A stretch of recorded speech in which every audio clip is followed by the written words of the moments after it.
Hey guys, welcome back to Concerning Me Theory on NFL Week 13 Power Rankings. This is part 1 of my Power Rankings. So this is going to be the bottom half from team number 32 to team number 17.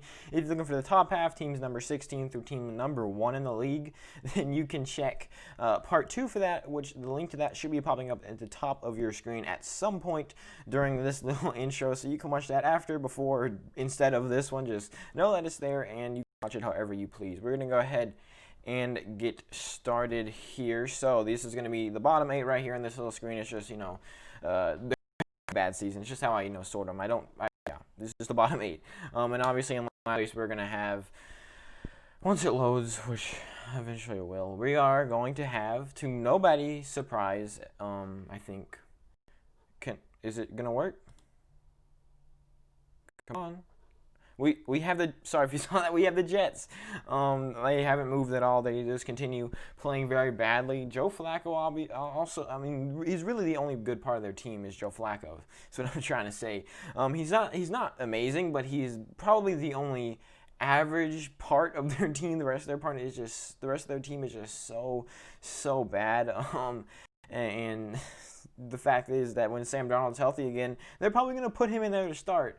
So right now, the Jets, it's looking pretty terrible. Y'all are in 32, and yeah, y'all, I mean, there's such a big difference even from 32 to 31 and 31st. To a lot of people's surprise, probably we're going to have the Cowboys. They dropped down 2 from 29th. A horrendous showing, especially in the fourth quarter against Washington, 41-16 blowout. They allowed 21 points in the fourth quarter. It was actually pretty close. It was 20-16 going in the fourth quarter, and then, it just all fell apart. They just could not stop Antonio Gibson in that run. They were just allowing. I know they weren't allowing, Alex Smith to throw the ball down the field, but he was getting pretty good success, just throwing not lockdowns, screens and stuff. And I don't know why I call them lockdowns, throwing like screens, and they're letting the receivers run for lots of yards. So really a terrible showing by the Cowboys defense. The Cowboys offense really, especially in the second half, just could not get anything done at all. And terrible play calling on the part. Obviously the fake punt is what everyone likes to talk about, and that is just one of many times. But the Cowboys looking terrible. They're definitely way better than the Jets, but right now they'd be lucky to go 4-12 at this point. Next up, at 30th, entering the top 30, we have the Jaguars, who move up 1. They didn't actually play too badly against the Browns. They only lost by 2, 27-25.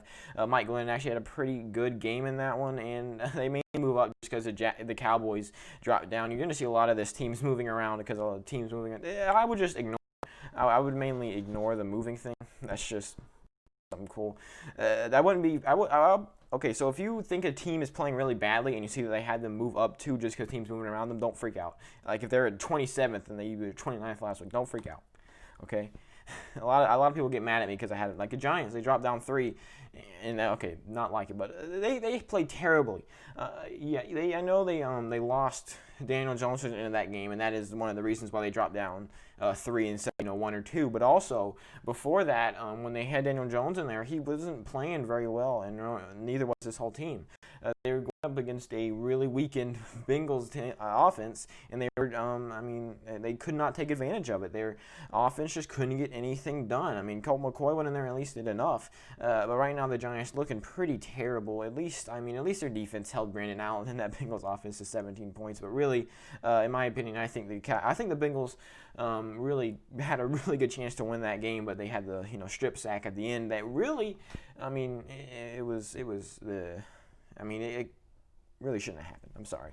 Sorry, Bengals fans. Y'all were at the 52. Sorry, I'm kind of stumbling through my words here.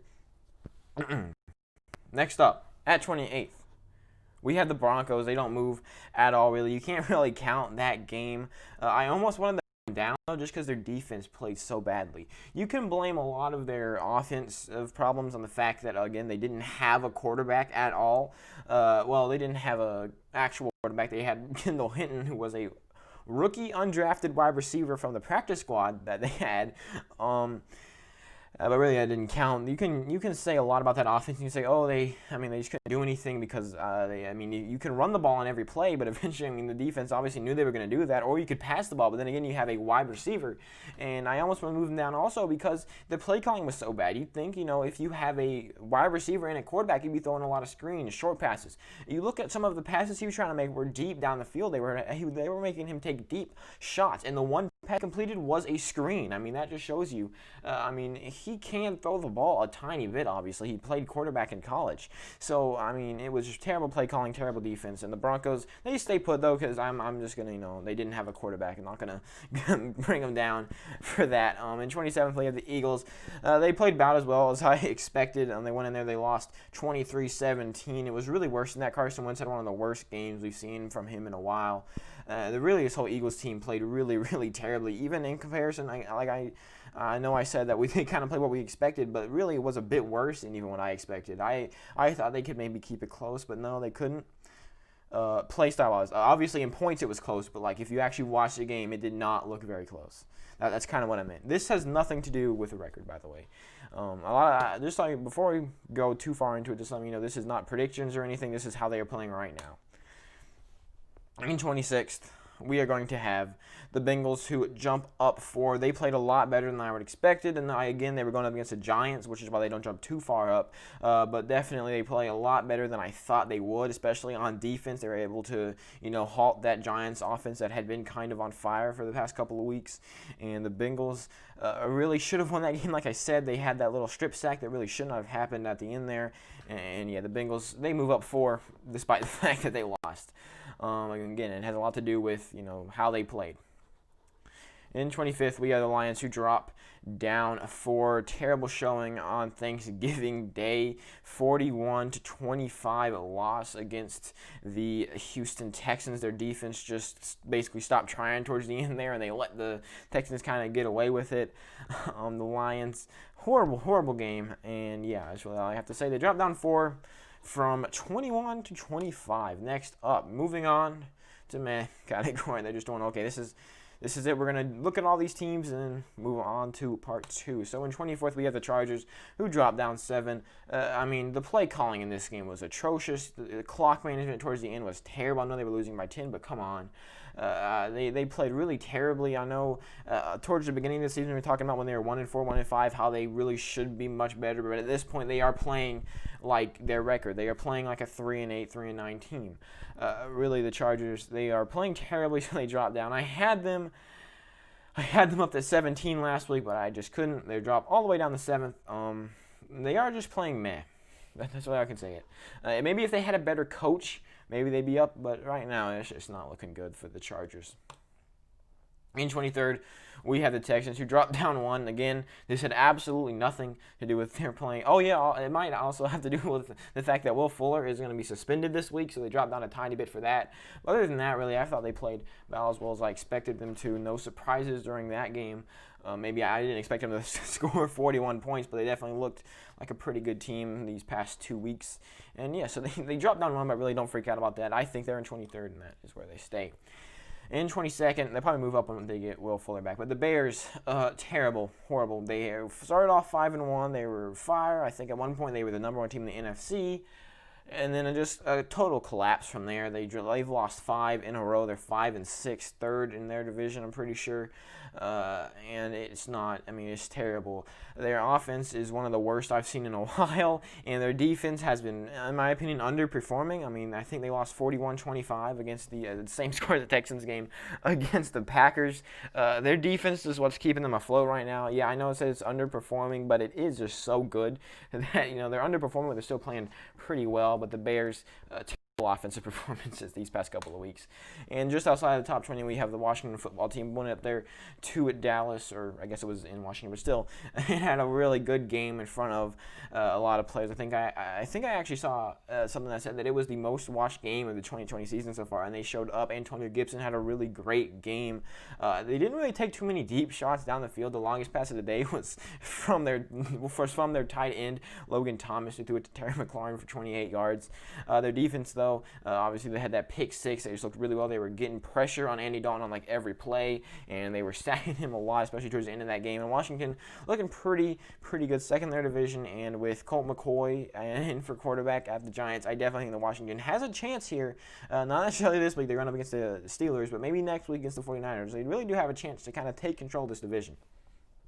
Entering the top 20, we have the Vikings, who bump up 3, a nice win against the Panthers. I know it was only a 1-point win, but you take away those 2 rough fumble return touchdowns that they had right in a row there, and it was a blowout. It was a 28-30, not blowout, but it was a pretty rough game. The Panthers couldn't manage to get anything going on offense, and that was mainly due to the Vikings defense stepping up. The Vikings offense, though, couldn't get much going until the second half. It was 10-7 at halftime, and then really they just kind of started playing better, especially in the fourth quarter, but definitely they showed a bit of improvement in the third quarter, minus those, again, 2 fumble return touchdowns, which, I mean, obviously are their fault and are one of the reasons why they don't move up to, 18th or 17th. The Vikings, they're definitely moving on up. They're second in their division. They're probably not going to win their division, but they are definitely still in the running for a playoff, so I'm pretty sure they could actually be in the wild card situation after this week if the Cardinals lose and they win. I'm pretty sure they're playing the Jaguars too. So the Vikings looking playoff ready, which is really weird to say, seeing as they started 1-5 or 1-6. I don't know what they started. Yeah, 1-5 is what they started. Next up, we have Patriots, who move up 1, and they had a nice win against the Cardinals. I don't move them up too far, mainly because the Cardinals underperformed, and Cam Newton could not do anything. Cam Newton is looking more and more like, what the haters are saying that not the haters, but the skepticals were saying that he was going to be. He is having terrible game after terrible game. They find a formula, which is just hand the ball off and play a lot of good defense, and that's what they've been doing, and it's been working. The Patriots get a nice win, a nice upset win. They go up against the Chargers in the next week. It's definitely a chance. I'm pretty sure they're 5-6, a chance to get back to the .500. So the Patriots move up 1, and they are, on the move. If they manage to beat the Chargers again, and especially by a big margin, we might see them, in part 2 next week. Who knows? I may have just clicked twice. Yes, I did. So we're actually going to go back and pretend like you can't see that. And we're going to talk about the 49ers. They stay put. They went up against the Rams team that they really should have lost to, and they managed to win. And I wouldn't move them up except for the fact that it was a lot to do with the fact that the Rams defense really could not get anything going. I know they only allowed the 49ers to score, 23 points, but still, it had a lot to do with the Rams defense. We'll get to in a couple. Well, next video, so we'll get to that soon. But the 49ers, I just don't move them up, mainly because teams moving around them. They did impress me, especially on defense and the running game, though. So, congratulations, 49ers. Yeah. Next up, at 17th, you've already seen it. We have the Falcons, who jump up 8 from 25th. Really great defensive performances, one of the best we've seen all year. Their offense also looked out there. They didn't really have to do much to the Falcons' offense, but they definitely, did enough to keep them in it and let them have that nice win, kind of riding their defense. And, if they found the formula to win, I know you may say, oh, but their offense isn't playing very well. It is still playing okay. It's playing well enough to ride their defense. And they're looking kind of like a Bears-type team, except for both their offense and their defense are much better. And that should do it for this video. Thank you guys so much for watching this video. I post NFL content every single day of every single week. So please subscribe here if you like football, or if you just like listening to me talk, or for whatever reason, please subscribe, like the video, and I hope to see you in the next one. I am going to go ahead and press stop recording, start recording, continue recording part 2, which you should go watch right now. If you're coming from part 2, thank you. I'm trying to get my... There we go. See ya.